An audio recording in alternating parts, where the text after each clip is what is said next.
TV shows में ऐसा कम ही देखने को मिलता है जब एक की कहानी की सिचुएशन और किरदार दूसरे सीरियल के साथ मिल जाए। दर्शकों को क्योंकि सास भी कभी बहू थी 2 सीरियल में जल्द ही कुछ ऐसा ही देखने को मिलने वाला है। दोनों शोज के यूनिवर्स आपस में मिलेंगे और एक कमाल का एपिसोड तैयार होगा जो दर्शकों के लिए किसी ट्रीट से कम नहीं होने वाला है।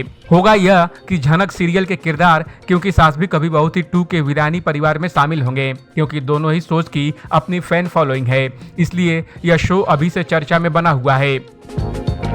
टीवी सीरियल क्योंकि सास भी कभी बहू थी 2 इन दिनों अपने दिलचस्प मोड़ से गुजर रहा है।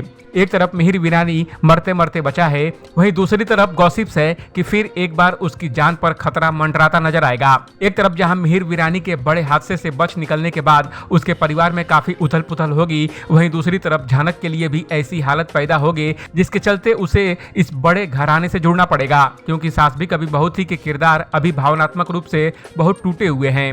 ऐसे में झनक उनकी जिंदगी में फिर से जोश और हिम्मत लाने का काम करेगी। टीआरपी के मामले में नंबर 2 पर बने हुए स्मृति ईरानी के सीरियल क्योंकि सास भी कभी बहू थी में अभी वीरानी परिवार की मुश्किलें थमने का नाम नहीं ले रही है। तुलसी को बचाते हुए मिहिर ने आफत अपने ऊपर ले ली और बुरी तरह जख्मी हो गया, लेकिन इसका फायदा ये हुआ कि तुलसी को एक बार फिर मिहिर के प्रति सांत्वना महसूस होने लगी है।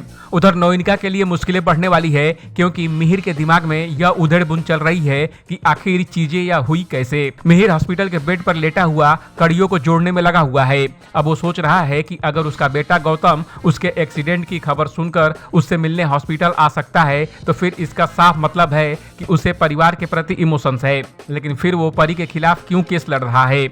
साथ ही यह बड़ा सवाल है कि उसे हायर किसने किया। इन सवालों को आपस में जोड़ते हुए मिहिर नोइनिका को शक के दायरे में रखने तक पहुंच गया है। इस अपडेट पर आपका क्या कहना है? कमेंट कर हमें जरूर बताएं। टीवी और बॉलीवुड की दुनिया की तमाम अपडेट के लिए देखते रहिए एबीवी एंटरटेनमेंट।